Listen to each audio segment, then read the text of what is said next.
Hi, I'm Will Lockamy. And I'm Reed Lockamy. And this is the Iron Bowl Hour. Or as we like to call it, the show that wishes there was some kind of crystal ball that could tell us whether or not Alabama's offensive line would play better in the future. On tonight's show. What's the deal with Brett Bielema? That's a very good question. He's got a deal. Is there some kind of deal with that guy? A great deal. He and Les Miles. Yeah. Okay. All right. Now you keep holding it. Go. Let's not do this. Let's not do this. Let's not do that. Let's not do that. Wait.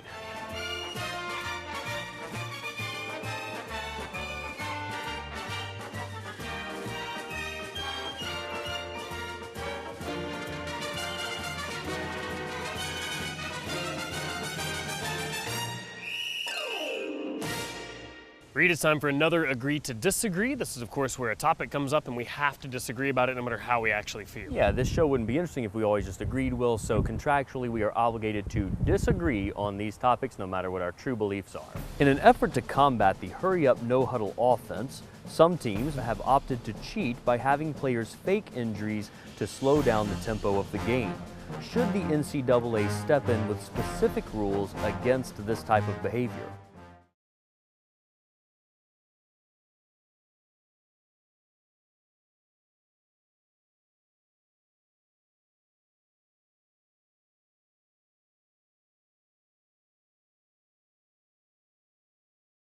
Well, how do you know they did it 3 times? Listen, whoa, stop right there. I'm not watching a Northwestern game, okay? That's ridiculous. But my point is, it's unenforceable rules like this. It's ridiculous to think that we could even impose these kinds of rules. And besides, listen, Will, this is not some, faking or cheating or something like that, yes, Will. that's exactly what it is. No. This is the game of football, right? Sometimes trying to slow down the tempo, just the same way that the hurry-up, no-huddle offenses are speeding up the tempo. Legally speeding up the tempo. Well, you say that, but I'm sure there's some rule in there. Listen, if you look through the Alabama State Constitution, there's probably something against that in the Constitution. This is a legitimate type of thing that's happening to defenses. Brett Bielema was right, by the way. Remember, he predicted that hurry-up, no-huddle was going to cause injuries, and sure enough, it is. Not just real ones, fake ones too. No. I'm not going to watch a soccer game, that's for darn sure. But here's the thing, Will. Yes, exactly. Yes, is your point. Look at what Hurry Up No Huddle is doing to the game. It's turning it into soccer, right? I'm with one of our producers I was talking to earlier. He and I agree that I'd rather see teams play like Alabama, where before they play, they tell you exactly where they're going to run, and then they just muscle it down your throat, and that's what football is about, Will. So you're wrong as usual. I'm right. I'll stick with Nick Saban. He's a champion. You talked to the producers? No. Bear Bryant would have turned 100 on September 11th. If he were still alive and coaching today, would he be as successful in this era of college football as Nick Saban is? This is the easiest one we've ever had, Will. This is not even, I agree. There's no way to make this argument at all. If you look at, listen, Nick Saban is an absolute, winning machine. He's a monster. He cannot be stopped. Just like Bear Bryant was, right? Yeah, was. And so if you want to tell me somehow that Bear Bryant as a 100-year-old man could compete, well, that's absurd. Listen, not only is he not going to win the football game, Will, he's going to be lucky if he's not using the bathroom in his pants. He's 100 years old at this point. Whoa, Reed, that's not at all what I was saying. I was saying if you take Bear Bryant from his era and put him from just like he was into this era. No.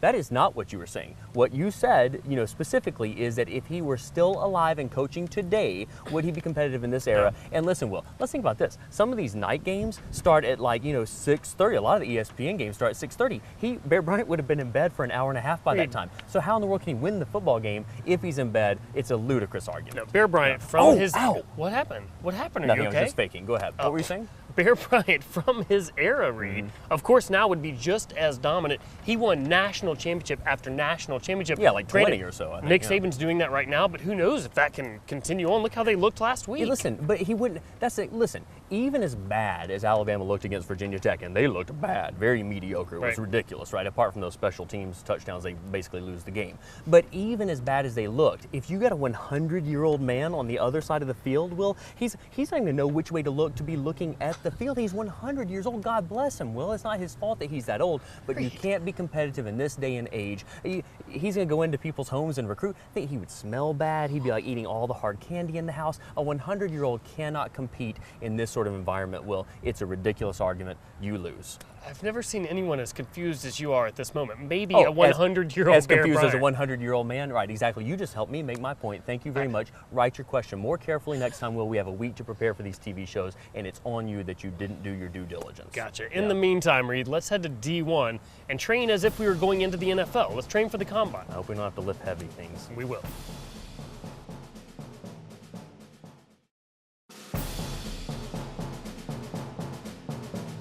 Reed, Mom and Dad always told me I looked athletic, so I've set up a day for myself. I think actually you're misremembering that, Will. Mom and Dad always used to tell you that you were pathetic. It sounds similar, but it's different. Well, this will be awkward. I've set up a day for us to go to D1 training and go through the combine. I want to see what chance I've got for the NFL. This will be good. We'll make you less pathetic. Athletic, Reed. We'll see. Reed, we are here at D1 in Homewood, Alabama. That's right, Will, and we're going to watch some athletes being run through the various tests that they go through before the NFL Combine. Should be exciting. We'll be commenting on it the whole way through. Not just commenting, Reed, it's actually us. We're the ones going through the combine exercises. As you can see, I went out and got a new outfit this morning. I actually got a gym membership as well to get ready for this. You're doing that and I'll be commenting? We are both doing it, Reed. We're going through the combine today.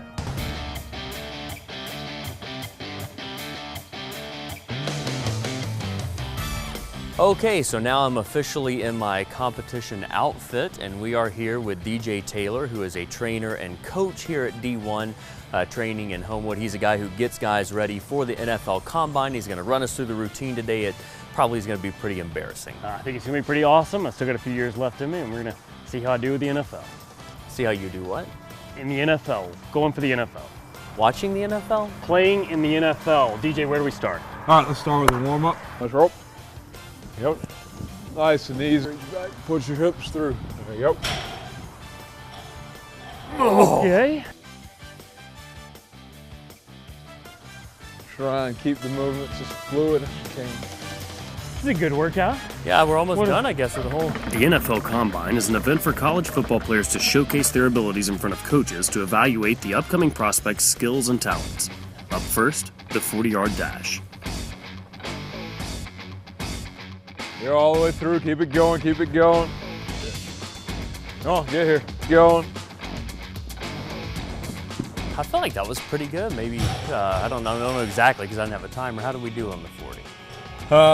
Well, you're in a 5.88. 5'8". It's amazing.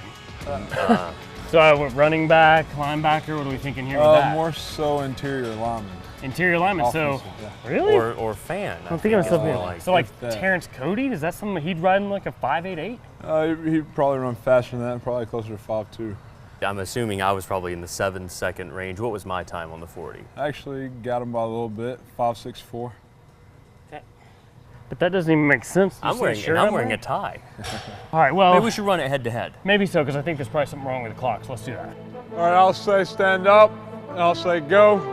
Get here as quick as you can. Stand up. Oh, wait a second. What? We're cool. Yep. What? Is he? It's gonna happen. On the phone? Is he on the phone? Yeah, I beat him the first time, and looks good the second time too. Yeah, I beat him again.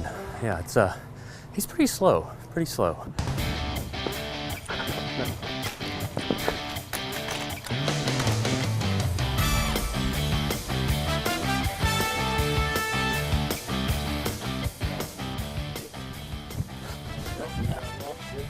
Watch out.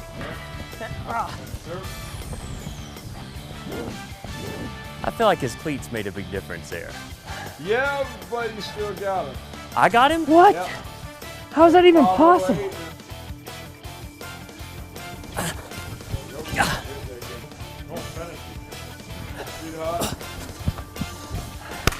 That's cleats.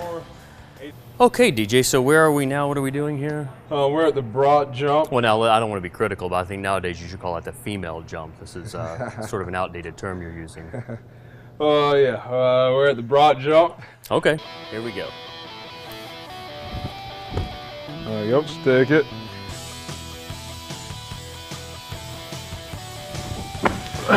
Stick it.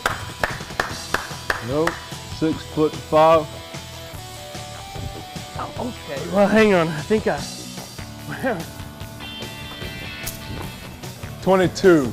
22 what? No, 22 inches. Inches. 22 inches. Well, DJ, to this point, I haven't had the results I've been looking for, but I think now we're about to get into stuff that I'm really good at, heavy weights. So what's the first weight training exercise? We'll do a 225 rep max out. Okay, fantastic. Well, and I just want to go ahead and say, if we want to up that a little bit, I feel like I can do 25 pounds twice with no problem. No, 225 pounds. 212. As many times Yeah. as you can. Go into fast. Just as many as I can. Yeah, Reed, 225 pounds. No big Okay. deal. Let's do it. Here we go. I'll give you a lift off. Yeah. Okay. All right. Now you keep holding it. There you go. Let's not do this. Let's gonna not do happen. this. Let's not do that. Let's not do that weight.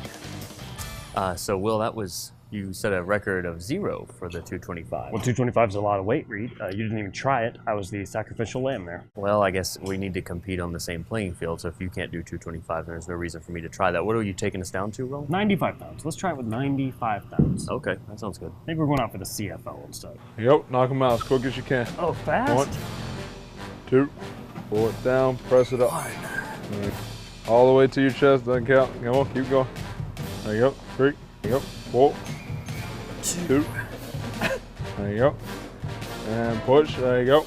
There you go. Pull it down, press it up. Okie dokie, 12. There we go. 12. Push through the bench. There you go. Come on. That's probably good. There you go. That was pretty good. 4, huh? It's heavy. Probably.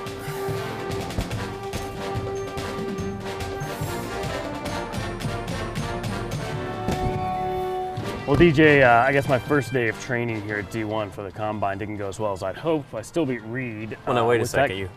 Technically, I beat you in 4 of the 6 events that we tried it. In particular, I did very well in the female jump, if you'll recall, Will. I don't even think those are events that they really care about. Reed NFL scouts are looking for more like what I'm wearing, how my cleats look, stuff like that. What do you think my chances are, DJ?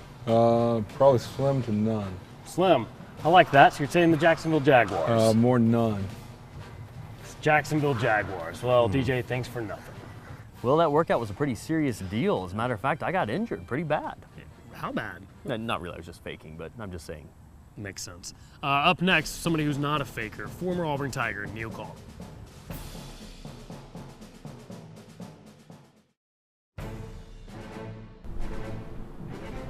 Reed, it's time for rapid fire questions on the grill with former Auburn quarterback Neil Caudle. Ready, Neil? I'm ready. Here we go. Better sportsman, Johnny Manziel or Nick Fairley? Nick Fairley. What will Tim Tebow be doing 3 years from now? He will be giving motivational speeches across the country. That's actually not the right answer. We were looking for crying or circumcising people. That's the next 2 years. Yeah, those are the two. Yeah. Better finish on football helmets, glossy or matte? Glossy, old-fashioned. Okay, all right. Columbia, Missouri is farther west than how many of the teams in the Western Division of the SEC? 5. That's correct. Wow. Very good. That's And correct. a smart Yeah. one. Yeah. What's the deal with all those picture boards Auburn uses to call plays? I don't know, but it's all to throw the other team off, Ah. picking up signals. Okay. Could be nothing. Could be nothing. You actually do know, by the way. Follow up. What do Will and I have to do to get our pictures on those boards? I could pull a few strings. I like it. Wow, that would actually That would be incredible. Sweet. That would be sweet. Do you just have weak ligaments or what? Very weak ligaments all around. How many have you flaw. torn? 3 in total. Just 3 so far. Just 3 so far, but I'm only 25. so. Just 3. Who is the best coach in the SEC? Gus Malzahn. Okay, didn't have to be an honest answer. That's fine. Yeah, okay, good. What golfer should Auburn fans pull for? Jason Duffner or one named Tiger? Jason Duffner, hands down. But because the mascot. He's not the mascot of No. the team, right? Duffner, all the way. Are critics of the targeting rule targeting that rule too violently? Interesting question, but no. It's unsafe. Okay, interesting. Well, good answers, Neil. I'd say it's time for an elevator ride, Will. Down we go. All right, very good.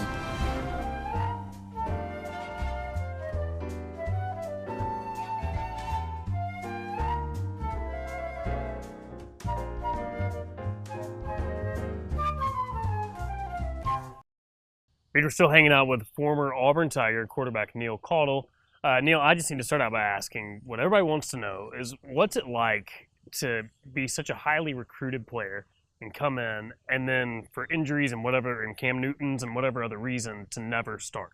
It's tough. It's really tough. Especially I was so fortunate in high school to have be around all kinds of folks, play around quarterbacks that are now in the NFL making a lot of money, and really be around all the stuff that comes with it. Do they share any of that money They with don't you? share any of it. As much as I call and write. You just got to be persistent, And I'm there is sure. a picture people can find of you, Neil, where it's you walking in like Sam Bradford and Tim Tebow, and I think another very famous. I've got proof. You do Yeah. have proof. It's yeah. not Photoshop. You knew him, yeah. But that was your peer class, and then how do you feel in retrospect about how your career sort of didn't pan out? It's really tough, and it was really tough at the time, when my career was going on and I was having setback after setback, and things weren't going my way. It was tough to swallow, but looking back on it, I wouldn't have changed anything about what I did and where I stand at Auburn, and it all worked out in the end for me. Because with all of that said, you did wind up being sort of the last person to have your hands on the ball in one of the most famous games now in Auburn history. Do you take a lot of pride in that, your position there on that final kick in the championship game? Absolutely. That was a huge, being a holder, you don't really have much. You have some fake field goals that you practice once a week, but you never get to run them. And Well, and if you think about it, in football practice, a lot of that is practicing taking a knee, and that's something that the holder has to be able to do very well. on very the well, field. yeah. So, you did a good job there. I appreciate that. I practice a lot, but yeah, being in there in that last kick and being able to hold the ball and for such a special team, and Auburn means a lot to me, and to be able to be a part of that big moment was really special. So how long until Malzahn gets this thing turned around? I think it'll slowly turn around, kind of like it's done. Did with Coach Chiswick. Then the bad way, it'll opposite. Well, no, not that turn. The first turn. We're not going to make the second one. Gotcha. I think we'll come back this year and win 7-8 games because they got a lot of talent. But once really everybody buys into the system and everybody learns the offense and the defense, I think that it could really, sky's the limit. You heard it here. Neil Caudle called for a national championship And next year. I'm for very Auburn. optimistic, so take it with a grain of salt. Well, with what's happening in Tuscaloosa, the pressure is certainly on for Coach Gus Malzahn, and we're going to go ahead and put the pressure on you as well, because now, Neil, it's time for something we do on the show called Word Association. You know how this works. We're going to say some things to you. You must answer quickly, right? And we're going to limit your answers to only 3 words. Are you ready? I'm ready. All right, it is time for Word Association. FCS opponent. Appalachian State, Lou Holtz, Notre Dame, Roll Tide. War Eagle, Aaron Murray, good, AJ McCarron. not so good. three-peat, I hope not. Gene Chizik. Good coach. ACL, Ouch. Gus Malzahn. Goofy. targeting rule. Stupid. Is that it? Is that That's it, thank heavens. That is intense. That was so intense. That is intense. Let's do this. Let's take a quick break, recover from that. When we come back, it's time for This Is Your Life with Neil Caudle. That's a good question.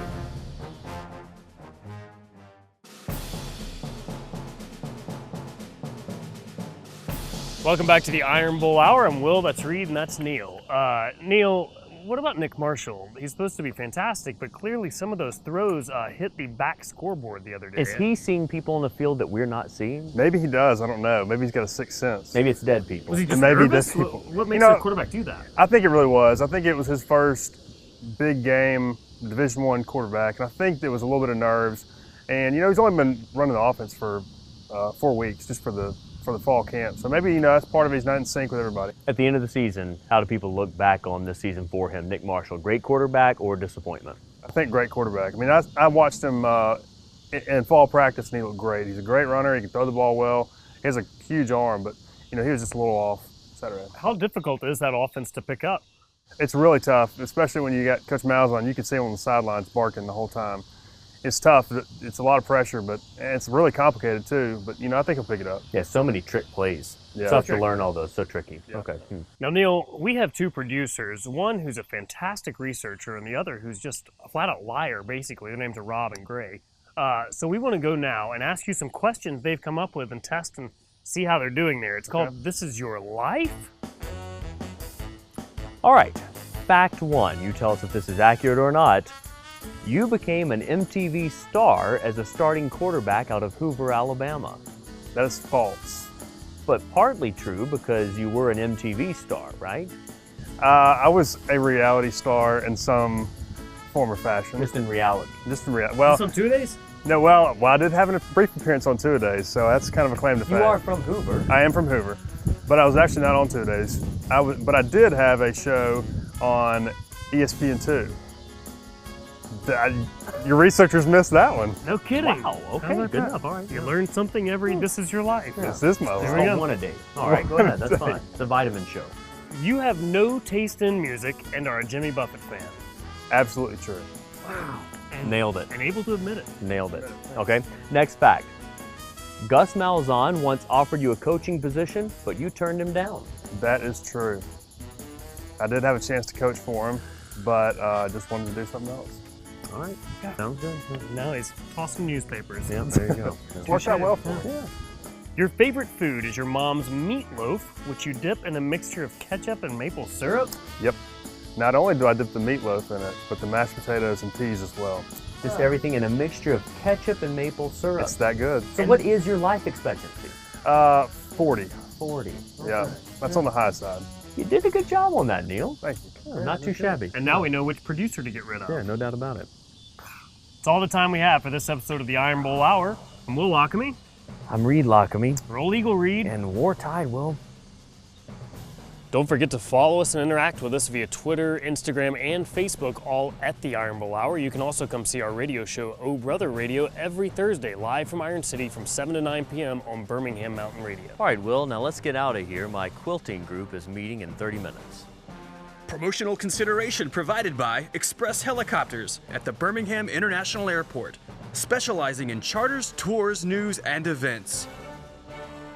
And Vulcan Park and Museum, home to the world's largest cast iron statue, spectacular views, and indoor and outdoor exhibits that recount the region's history, as well as the story of the iconic 56-foot tall statue that has become the beloved symbol of Birmingham. For more information, log on to www.visitvulcan.com.